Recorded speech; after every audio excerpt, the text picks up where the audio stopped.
الحمد لله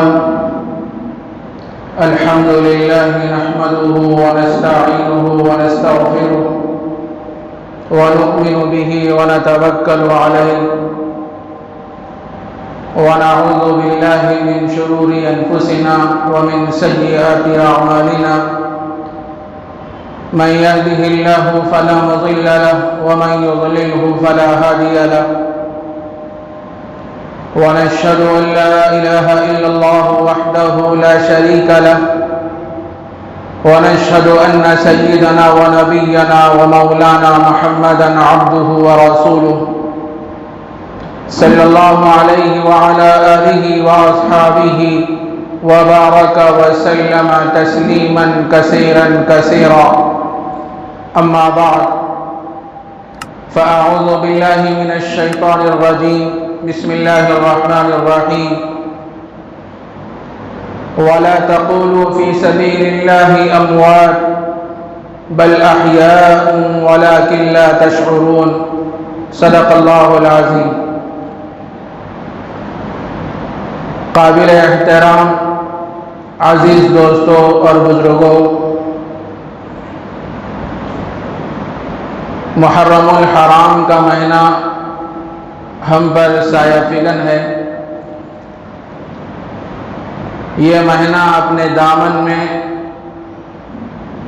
نواسہ رسول حضرت حسین رضی اللہ تعالیٰ عنہ کی شہادت کے واقعے کو لیے ہوئے ہے۔ حضرت حسین رضی اللہ تعالیٰ عنہ کی شہادت کا دردناک، المناک اور حیرتناک واقعہ جب بیان کیا جاتا ہے تو جسم پر رونگٹے کھڑے ہو جاتے ہیں اور کب کبھی طاری ہو جاتی ہے، اور ہونا بھی چاہیے کہ ظالم و جابر لوگوں نے حضرت حسین رضی اللہ تعالیٰ عنہ اور ان کے ساتھیوں کے ساتھ اور ان کے خاندان کے ساتھ جو سلوک کیا، واقعتاً یہ بہت ہی افسوسناک ہے۔ جب بھی اس واقعے کی یاد تازہ ہو جاتی ہے تو دل مغموم سا ہو جاتا ہے۔ میرے عزیز دوستوں، بزرگوں، حضرت حسین رضی اللہ تعالیٰ عنہ کی شہادت کی خبر اللہ کے نبی علیہ السلام نے حضرت حسین رضی اللہ تعالیٰ عنہ کے بچپن ہی میں دی تھی۔ حضرت ام الفضل رضی اللہ عنہا یہ حضور اکرم صلی اللہ علیہ وسلم کی چچی ہیں۔ وہ فرماتی ہیں کہ ایک مرتبہ سیدنا حضرت محمد رسول اللہ صلی اللہ علیہ وسلم کی گود میں حضرت حسین رضی اللہ تعالیٰ عنہ کا سر تھا۔ ایک دم سے اللہ کے نبی علیہ السلام کے آنکھوں میں آنسو آ گئے۔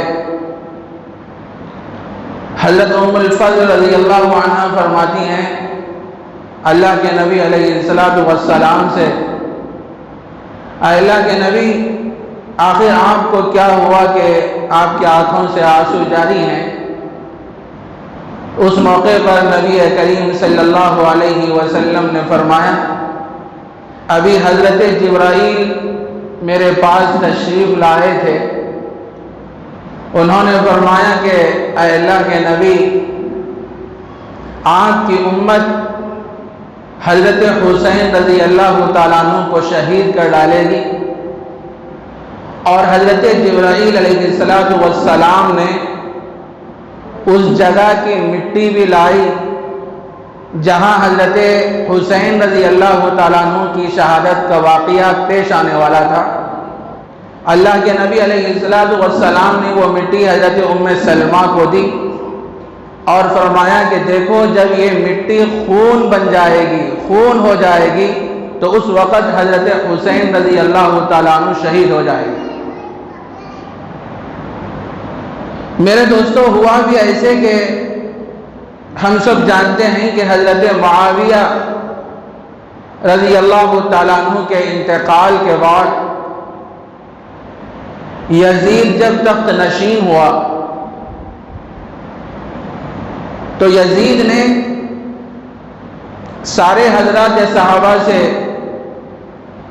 یہ کہا کہ سب مجھے امیر تسلیم کریں اور میرے ہاتھ پر بیعت کریں۔ اس زمانے میں حضرت حسین رضی اللہ تعالیٰ عنہ مدینہ منورہ میں موجود تھے۔ یزید نے ولید بن عتبہ کو مدینے کا گورنر مقرر فرمایا اور اس نے یہ بھی کہا کہ مدینے میں جتنے حضرات صحابہ ہیں سب سے کہہ دینا کہ وہ مجھے امیر تسلیم کریں اور میرے ہاتھ پر بیعت کریں۔ اور یزید نے یہ بھی کہا تھا کہ حضرت حسین رضی اللہ تعالیٰ عنہ کے پاس جانا اور ان سے یہ بھی کہنا کہ وہ مجھے امیر تسلیم کریں، میرے ہاتھ پر بیعت کریں۔ ولید بن عتبہ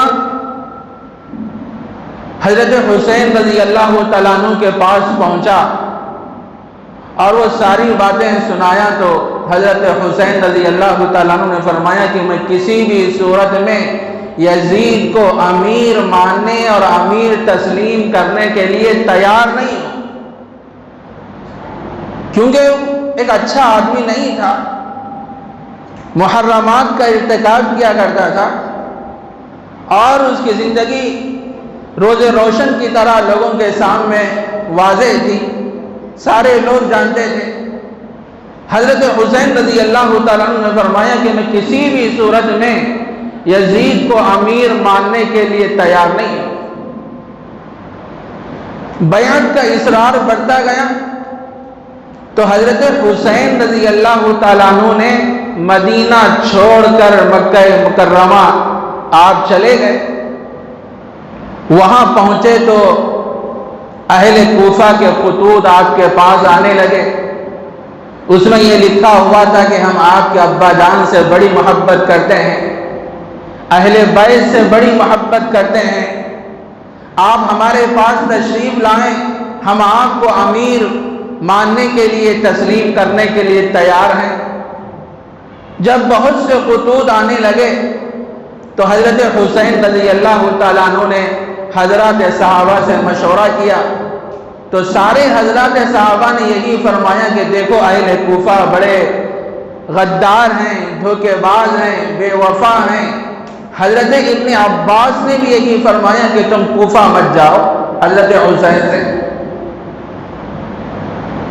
لیکن حضرت حسین رضی اللہ تعالیٰ عنہ نے حالات کی تحقیق اور جائزہ لینے کے لیے اپنے چچا زاد بھائی حضرت مسلم بن عقیل رضی اللہ تعالیٰ عنہ کو کوفے کے لیے روانہ فرمایا نائب کی حیثیت سے، اور اہل کوفہ کے نام یہ خط لکھ کے بھیجا کہ یہ میرے نائب آ رہے ہیں۔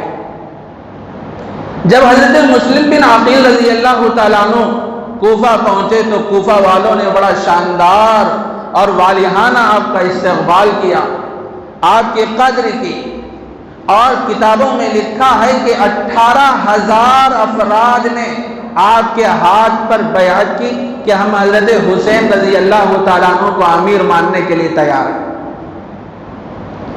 حضرت مسلم بن عقیل رضی اللہ تعالیٰ عنہ نے دیکھا کہ اہل کوفہ تو بڑے اچھے لوگ ہیں، بڑے قدرداں ہیں، محبت کے پھول نچھاور کر رہے ہیں، والہانہ استقبال کر رہے ہیں، حضرت حسین کو امیر ماننے کے لیے تیار ہیں۔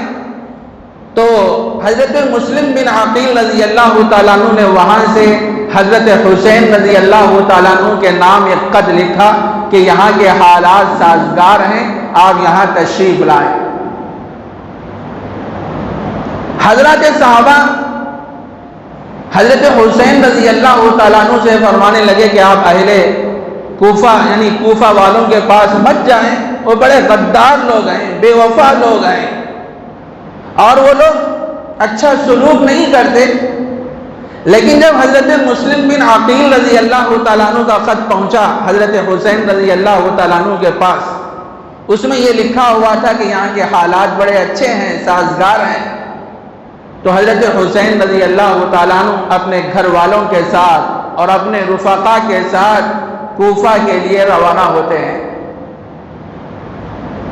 راستے میں حضرت مسلم بن عقیل رضی اللہ تعالیٰ عنہ کی شہادت کی خبر حضرت حسین رضی اللہ تعالیٰ عنہ کو موصول ہوئی کہ کوفہ والوں نے حضرت مسلم بن عقیل کو شہید کر دیا۔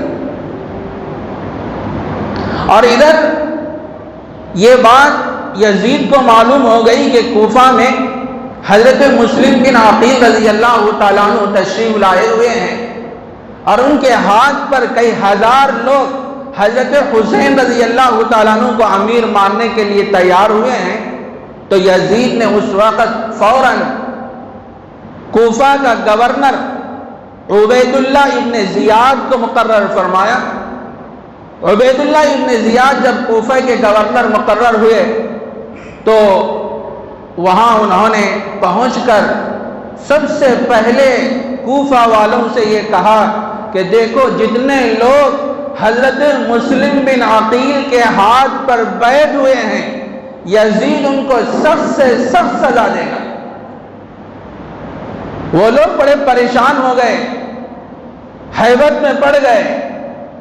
بظاہر تو یہ لوگ حضرت مسلم بن عقیل کے ساتھ محبت کا ثبوت دے رہے تھے، والہانہ استقبال کر رہے تھے، محبت کے پھول نچھاور کر رہے تھے، بظاہر بڑے قدرداں معلوم ہو رہے تھے۔ لیکن عبید اللہ ابن زیاد نے جب یہ کہا کہ یزید سخت سے سخت سزا تم کو دے گا، تو وہ سارے لوگ پریشان ہو گئے اور ایک ایک کر کے حضرت مسلم بن عقیل کا ساتھ چھوڑنے لگے۔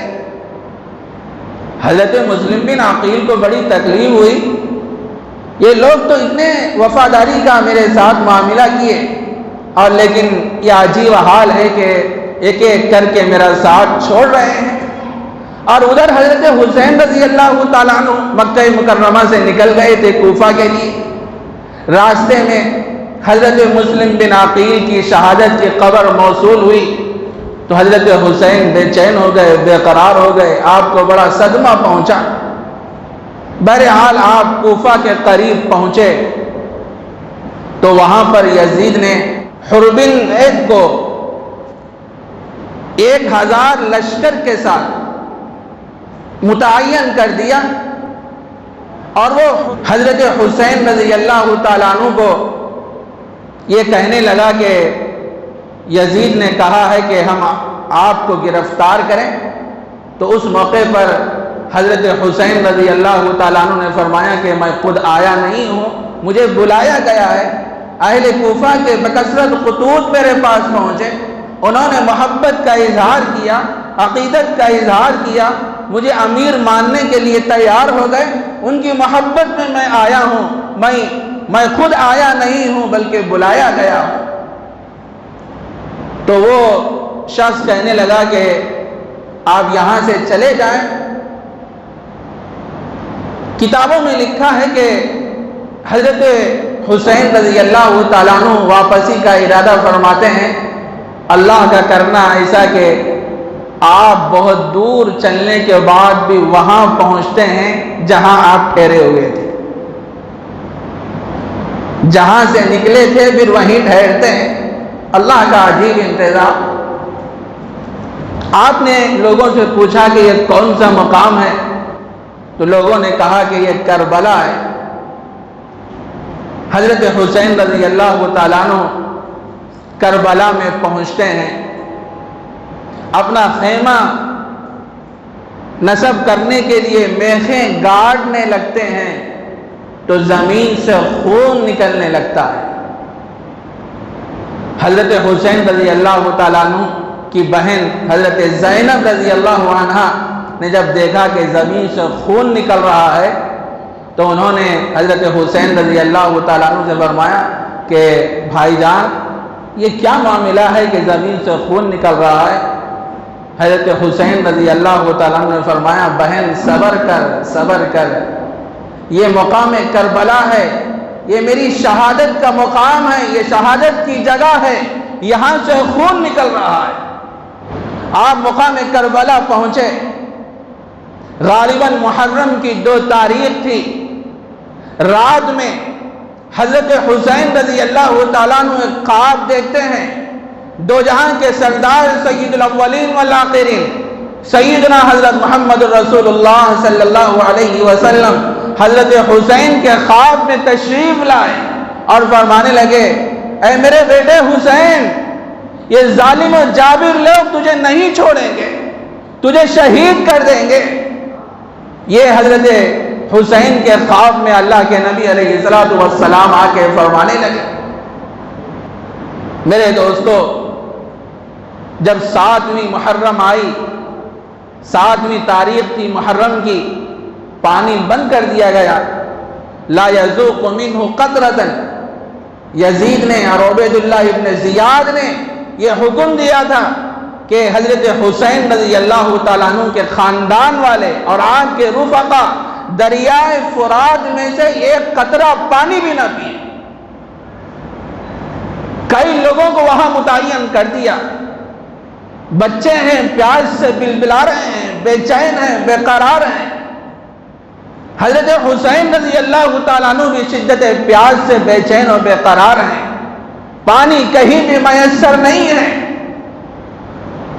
حضرت حسین رضی اللہ تعالیٰ عنہ مقام کربلا میں پہنچ کر ظالم اور جابر لوگوں سے خطاب کر کے فرمانے لگے ظالموں تم مجھے پہچانو، میرا مقام کیا ہے؟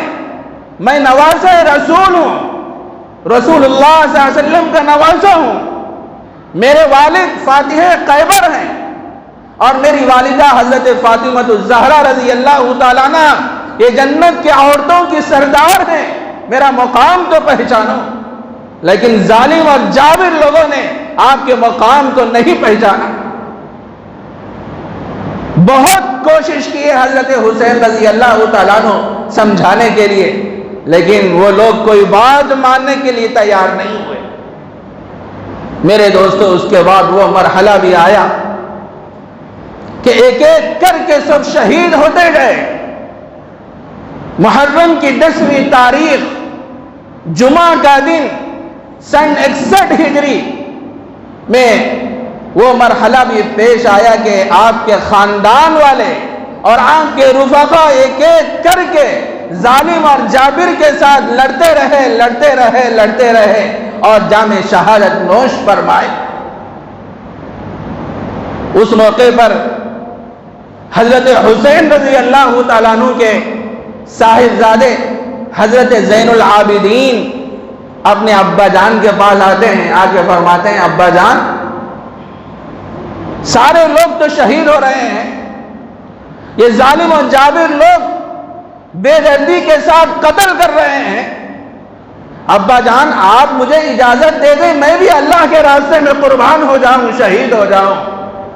اس موقع پر حضرت حسین رضی اللہ تعالیٰ عنہ نے اپنے بیٹے سے فرمایا تھا بیٹا ایک تو ہی بچا ہے، سارے لوگ تو شہید ہو گئے، اللہ کے نام پہ اپنی جان کو قربان کر دیے، ایک تو ہی بچا ہے اور تو بیمار ہے، تو بھی جائے گا اور شہید ہو جائے گا تو یہ چھوٹے چھوٹے بچوں کو عورتوں کو مدینہ کون لے کے جائے گا؟ حضرت حسین رضی اللہ تعالیٰ عنہ زین العابدین رضی اللہ عنہ کو وہیں رکا دیے۔ اس کے بعد آپ پوری جوامردی کے ساتھ، پوری ہمت کے ساتھ، پوری قوت کے ساتھ اور یزیدی لشکر کے صفوں میں جا گھسے اور ان پر حملہ کرتے رہے۔ کتابوں میں لکھا ہے میرے دوستو، جس صف میں اور جس طرف حضرت حسین رضی اللہ تعالیٰ عنہ قتال کے لیے جاتے تو وہاں یزیدی لشکر بکریوں کی طرح بھاگتا تھا۔ آپ کی ہمت کو دیکھ کے، آپ کی شجاعت کو دیکھ کے جس طرح بکریاں بھاگتی ہیں اس طریقے سے یزیدی لشکر بھاگتا تھا۔ اللہ نے ایسی طاقت عطا فرمائی تھی حضرت حسین رضی اللہ تعالیٰ عنہ کو۔ ایک مرحلہ وہ بھی آیا کہ آج شدت پیاس سے بے چین اور بے قرار ہیں، دریائے فرات کے پاس پہنچے تو ظالم لوگوں نے آپ کو پانی پینے نہیں دیا۔ دوپہر کا وقت ہے، لڑائی چل رہی ہے، اس موقع پر حضرت حسین رضی اللہ تعالیٰ عنہ نے فرمایا ظالموں سنو، یہ ظہر کا وقت آ رہا ہے، ظہر کی نماز کا وقت آ رہا ہے، مجھے تھوڑی مہلت دے دو، میں ظہر کی نماز ادا کروں گا۔ ایسے موقع پر بھی حضرت حسین رضی اللہ تعالیٰ عنہ نے ظہر کی نماز ادا فرمائی۔ اس کے بعد آپ لڑتے رہے، ایک بد نصیب نے ایک تیر مارا، وہ تیر آپ کے جسم پہ لگا تو آپ شدید زخمی ہو گئے۔ اس کے بعد حضرت حسین رضی اللہ تعالیٰ عنہ اپنے چھوٹے صاحبزادے کو گود میں بٹھاتے ہیں تو ایک بہت ہی شقی القلب، بڑا ہی بد نصیب، محروم القسمت وہ شخص حضرت حسین رضی اللہ تعالیٰ عنہ کے چھوٹے صاحبزادے کی طرف تیر پھینکتا ہے تو وہ تیر جا کے آپ کے صاحبزادے کو لگتی ہے تو آپ اسی وقت جاں بحق ہو جاتے ہیں اور شہادت کا جام نوش کر لیتے ہیں۔ کیا گزری ہوں گی میرے دوستو حضرت حسین رضی اللہ تعالیٰ عنہ کے اوپر۔ آپ کا چھوٹا سا بیٹا آپ کی گود میں قتل کیا گیا۔ حضرت حسین رضی اللہ تعالیٰ عنہ اپنے چھوٹے سے بچے کے خون کو اپنے ہاتھوں میں لے کر ہوا میں بکھیر دیتے ہیں، زمین پر بکھیر دیتے ہیں اور یہ دعا کرتے ہیں اے اللہ ان ظالموں کو چن چن کر قتل کر دے اور ان کا انتقام لے۔ یہ دعا فرماتے ہیں۔ کتابوں میں لکھا ہے اللہ نے ایسا رعب حضرت حسین رضی اللہ تعالیٰ عنہ کو عطا فرمایا تھا، جب آپ قتال کے لیے ظالم اور جابر اور یزیدی لشکر سے لڑنے کے لیے جب آگے بڑھتے تو یزیدی لشکر ایسا بھاگتے جس طرح بکریاں بھاگتی ہیں، اس طریقے سے بھاگا کرتے ہیں۔ جب شمر کو یہ بات معلوم ہو گئی کہ حضرت حسین رضی اللہ تعالیٰ عنہ کے قتل کے گناہ میں کوئی لوگ شریک ہونا نہیں چاہتے ہیں اور وہ بکریوں کی طرح بھاگ رہے ہیں، تو اس نے کہا دیکھو ایک بارگی حضرت حسین رضی اللہ تعالیٰ عنہ پہ حملہ کر دو۔ 8-10 آدمی مل کے حضرت حسین رضی اللہ تعالیٰ عنہ پہ حملہ کرتے ہیں۔ میرے دوستو آپ کا سر جسم سے جدا ہو جاتا ہے اور آپ ہیں کہ زمین پر پڑے ہوئے ہیں مقام کربلا پہ۔ حضرت ابن عباس رضی اللہ عنہما فرماتے ہیں جس روز حضرت حسین رضی اللہ تعالیٰ عنہ کی شہادت کا واقعہ پیش آیا اسی دن اللہ کے نبی میرے خواب میں تشریف لائے۔ کس حالت میں تشریف لائے؟ آپ کے بال بکھرے ہوئے ہیں، بڑے پریشان ہیں۔ حضرت ابن عباس خواب میں پوچھتے ہیں اللہ کے نبی آپ بڑے پریشان نظر آ رہے ہیں، آپ کے بال بکھرے ہوئے ہیں۔ اور حضرت ابن عباس خواب میں یہ بھی دیکھتے ہیں کہ اللہ کے نبی کے ہاتھ میں ایک شیشی ہے۔ ابن عباس رضی اللہ عنہما نے فرمایا اللہ کے نبی علیہ السلام سے اللہ کے نبی یہ کیسی شیشی ہے، کون سی شیشی ہے؟ تو آپ نے فرمایا ابن عباس سن لے ھذا دم الحسین واصحابہ، یہ وہ شیشی ہے جس میں حضرت حسین کا خون اور ان کے ساتھیوں کا خون اس شیشی کے اندر موجود ہے۔ میرے دوستو کیسا دردناک واقعہ ہے حضرت حسین رضی اللہ تعالیٰ عنہ کی شہادت کا۔ جب واقعہ ہمارے سامنے آتا ہے تو جسم پر رونگٹے کھڑے ہو جاتے ہیں، جسم پہ ایک لرزہ پیدا ہو جاتا ہے۔ حضرت حسین رضی اللہ تعالیٰ عنہ کی شہادت کے واقعے سے ہم کو یہ سبق لینا چاہیے کہ آدمی اعلاء کلمت اللہ کے لیے، حق و صداقت کی آواز کو بلند کرنے کے لیے ہمیشہ تیار رہنا چاہیے۔ جان کی ضرورت پڑے تو جان دینے کے لیے تیار رہنا، مال کی ضرورت پڑے تو مال دینے کے لیے تیار رہنا، لیکن باطل کے سامنے کبھی نہیں جھکنا۔ حضرت حسین رضی اللہ تعالیٰ عنہ کی زندگی کا سب سے نمایاں وصف یہ تھا کہ آپ حق گو تھے، آپ نے باطل کے سامنے جھکنا گوارا نہیں کیا، آپ اپنی جان کو اللہ کے راستے میں قربان کر دیا۔ باطل سے دبنے والے اے آسماں نہیں ہم، باطل سے دبنے والے اے آسماں نہیں ہم، 100 بار کر چکا ہے تو انتہا ہمارا۔ جو لوگ اللہ کی محبت میں، اللہ کے نبی کی محبت میں مست ہوتے ہیں، وہ آنے والی ہر مصیبتوں کو جھیلتے ہیں، برداشت کرتے ہیں اعلاء کلمت اللہ کے لیے، اللہ کے کلمے کو بلند کرنے کے لیے۔ ضرورت پڑتی ہے تو اپنی جان دینے کے لیے بھی تیار ہو جاتے ہیں، لیکن باطل کے سامنے کبھی نہیں جھکتے۔ جس روز حضرت حسین رضی اللہ تعالیٰ عنہ کی شہادت کا واقعہ پیش آیا، ایک انصاری خاتون حضرت ام سلمہ رضی اللہ تعالیٰ عنہ کے پاس پہنچی تو کیا دیکھتی ہیں کہ حضرت ام سلمہ رو رہی ہیں۔ وہ انصاری خاتون کہنے لگی کہ ام سلمہ کیا ہوا کہ تمہارے آنکھوں سے آنسو روا ہیں؟ ام سلمہ فرمانے لگی کہ اللہ کے نبی علیہ السلام میرے خواب میں اس حالت میں تشریف لائے کہ آپ کے بال بکھرے ہوئے تھے اور آپ بڑے پریشان تھے، آپ کے آنکھوں سے آنسو جاری تھے، اور اس موقع پر اللہ کے نبی نے مجھ سے فرمایا ام سلمہ میں مقام کربلا سے واپس ہو رہا ہوں، وہاں پر حضرت حسین رضی اللہ تعالیٰ عنہ شہید ہو گئے۔ میرے عزیز دوستو بزرگوں، جو لوگ حضرت حسین رضی اللہ تعالیٰ عنہ کے قتل میں شریک تھے، اللہ نے ان کو دنیا ہی میں سزا دے دی۔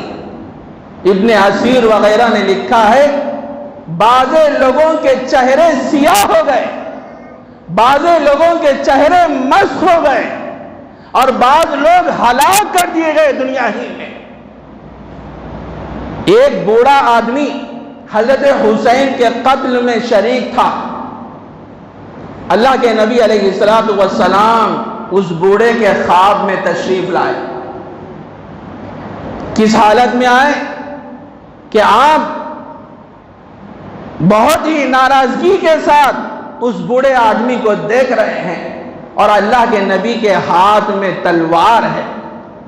اس کے بعد اللہ کے نبی علیہ السلام حضرت حسین کے خون سے ایک سلائی لگائے، خون کی ایک سلائی نکال کے اس بوڑھے کے آنکھ میں وہ سلائی لگائے تو وہ بوڑھا فوراً نابینا ہو گیا۔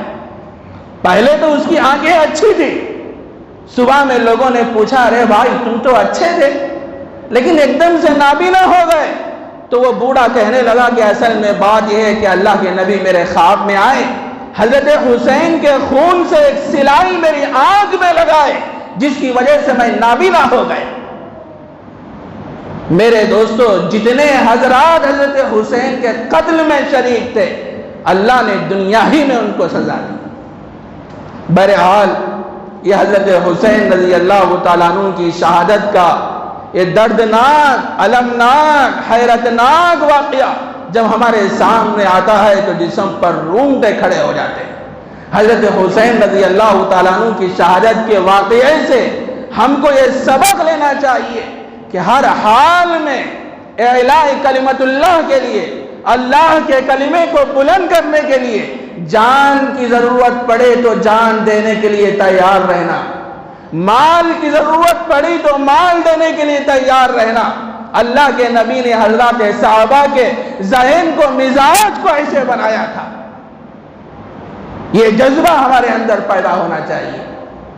تو بہرحال یہ حضرت حسین رضی اللہ تعالیٰ عنہ کی یہ شہادت کا واقعہ تھا جو مختصر انداز میں آپ کی خدمت میں پیش کیا گیا۔ دوسری بات، آج محرم کی 10ویں تاریخ ہے، جسے ہم عاشورہ کے نام سے یاد کرتے ہیں۔ یہ عاشورہ کا جو دن ہے، یہ بڑی اہمیت کا حامل دن ہے۔ عظیم الشان واقعات اس مہینے میں اور اس دن رونما ہوئے ہیں۔ اللہ تعالیٰ نے کسی نبی کو، کسی قطب کو، کسی ابدال کو فضیلت بخشی، بزرگی بخشی، اس کے لیے محرم کے مہینے کا انتخاب فرمایا، اور کسی بدماش، ملحد اور بے دین کو اللہ نے اس کو قہر مذلت میں گرایا، اور اس کے لیے رسوائی اس کے مقدر میں رکھنا اللہ نے مقدر فرمایا تھا، تو اس کے لیے بھی اللہ نے محرم کے مہینے کا انتخاب فرمایا۔ تو یہ جو 10واں جو دن ہے عاشورہ کا، یہ اہمیت کا حامل دن ہے۔ روایتوں میں بات ملتی ہے کہ اللہ کے نبی علیہ السلام عاشورہ کا روزہ بڑے اہتمام سے رکھا کرتے تھے۔ حضرت عائشہ صدیقہ رضی اللہ تعالیٰ عنہ بیان فرماتی ہیں کہ جب اللہ کے نبی علیہ السلام مکہ مکرمہ میں موجود تھے تو آپ عاشورہ کا روزہ رکھا کرتے تھے، اور حضرات صحابہ کو بھی ترغیب دیا کرتے تھے کہ آپ عاشورہ کا روزہ رکھو۔ لیکن جب اللہ کے نبی علیہ السلام مدینہ منورہ ہجرت فرمائے تو وہاں بھی آپ نے عاشورہ کا روزہ رکھا۔ ایک مرتبہ آپ نے یہودیوں سے پوچھا کہ تم لوگ عاشورہ کا روزہ کیوں رکھتے ہو؟ تو وہ کہنے لگے کہ ہم اس وجہ سے رکھتے ہیں کہ اللہ تعالیٰ نے حضرت موسیٰ علیہ السلام کو فرعون سے خلاصی اور چھٹکارا عطا فرمایا تھا، تو حضرت موسیٰ علیہ السلام اس کے شکرانے میں عاشورہ کا روزہ رکھتے تھے، تو ہم بھی اس واسطے عاشورہ کا روزہ رکھتے ہیں۔ تو اللہ کے نبی علیہ السلام نے فرمایا کہ اے لوگو، ہم حضرت موسیٰ کی اتباع کے تم سے زیادہ حقدار ہیں، تم سے زیادہ حقدار ہیں۔ اور حضرات صحابہ نے ایک مرتبہ اللہ کے نبی علیہ السلام سے یہ بات بھی پوچھی تھی، اے اللہ کے نبی، اگر ہم عاشورہ کا روزہ رکھیں گے تو اس میں یہود سے مشابہت ہوگی، یہود بھی عاشورہ کا روزہ رکھتے ہیں اور ہم بھی رکھیں گے تو ایک معنی میں مشابہت ہوگی۔ تو اللہ کے نبی علیہ السلام نے اپنے آخری زمانے میں قولاً فعلاً یہ حکم صادر فرمایا کہ دیکھو، 10ویں کے ساتھ 9ویں کا روزہ رکھو، یا 10ویں کے ساتھ 11ویں کا روزہ رکھو، 2 روزے رکھنا ہے۔ ایک روزہ رکھنا علماء نے، فقہاء نے مکروہ لکھا ہے، اس میں یہودیوں سے مشابہت۔ اسی لیے حدیث میں آتا ہے، نبی اکرم صلی اللہ علیہ وسلم نے ارشاد فرمایا کہ عاشورہ کا روزہ رکھو، اور عاشورہ کے روزے سے پہلے ایک روزہ رکھو یا عاشورہ کے بعد ایک روزہ رکھو۔ مطلب یہ ہے کہ 10ویں کے ساتھ 9ویں کا روزہ رکھو یا 10ویں کے ساتھ 11ویں کا روزہ رکھو، 2 روزے رکھنا ہے۔ ایک روزہ رکھنا فقہاء نے، علماء نے مکروہ لکھا ہے۔ اور بڑے فضائل اس روزے کے متعلق حدیث میں بیان فرمائے گئے ہیں۔ ایک حدیث میں اللہ کے نبی علیہ السلام نے ارشاد فرمایا، جو شب عاشورہ کے دن روزے کا اہتمام کرتا ہے تو اللہ تبارک و تعالیٰ اس کے پچھلے 1 سال کے گناہ صغیرہ معاف فرما دیتے ہیں۔ میرے دوستو، یہ محرم کے جو روزے ہیں یہ پہلے فرض تھے۔ جب رمضان کے روزے جب تک فرض نہیں ہوئے تھے تو یہ روزے فرض تھے۔ جب اللہ تبارک و تعالیٰ نے رمضان کے روزے جب فرض فرمائے تو اس کی فرضیت کو منسوخ کر دیا محرم کی۔ اب بھی اس کا استحباب باقی ہے، مستحب ہے روزہ رکھنا، جس کا جی چاہے رکھے، جس کا جی چاہے نہ رکھے، لیکن بڑی فضیلت ہے۔ جو عاشورہ کا روزہ رکھتا ہے تو اللہ تبارک و تعالیٰ اس کے پچھلے 1 سال کے صغیرہ گناہوں کو معاف فرما دیتے ہیں۔ اور ایک کام جو ہم کو عاشورہ کے دن کرنا ہے، وہ خاص کر وہ آج کا دن ہے۔ حدیث میں آتا ہے، اللہ کے نبی علیہ السلام نے بات ارشاد فرمائی، من وسع یوم عاشوراء وسع اللہ علیہ سائر سندی، جو شخص عاشورہ کے دن اپنے اہل و عیال پر وسعت کرے گا، کھانے پینے میں وسعت کرے گا، اللہ تبارک و تعالیٰ سارے سال اس کے مال میں وسعت فرمائیں گے، برکت فرمائیں گے۔ تو ہمیں چاہیے کہ آج کے دن خاص کر اپنے گھر والوں کے ساتھ کھانے پینے میں ہم کیا ہے وسعت کریں، اچھا سے اچھا کھانا بنائیں، جو بھی ہم سے ممکن ہو، اب ہم بھی کھائیں، اپنے بچوں کو بھی کھلائیں، اور خاص کر ہمارے آزو بازو میں کتنے لوگ محتاج ہیں، مسکین ہیں، ایک ایک وقت کے کھانے کے محتاج ہیں، قصر کرسی میں ان کی زندگی گزرتی ہے۔ تو ایسے مبارک دن ہم ان حضرات کا خیال کریں، دست تعاون دراز کریں، گھر میں جو بھی ہم بنائیں تو ہم بھی کھائیں، اپنے آزو بازو والوں کو بھی ہم پہنچانے کی فکر اور کوشش کریں۔ بڑا ثواب ہے اور اللہ نے بڑی برکت رکھی ہے۔ جو عاشورہ کے دن اپنا اہل و عیال پر وسعت کرتا ہے تو اللہ تبارک و تعالیٰ اس کے مال میں وسعت فرماتے ہیں، فراخی عطا فرماتے ہیں اور اس کے مال میں برکت عطا فرماتے ہیں۔ تو بہرحال یہ چند باتیں جو میرے ذہن میں آئیں اس موقع پر، جو میں نے آپ حضرات کی خدمت میں رکھ دیا، اللہ کہنے والے کو بھی عامل بنائے اور سننے والوں کو بھی توفیق عمل مرحمت فرمائے۔ وآخر دعوانا ان الحمد للہ رب العالمین۔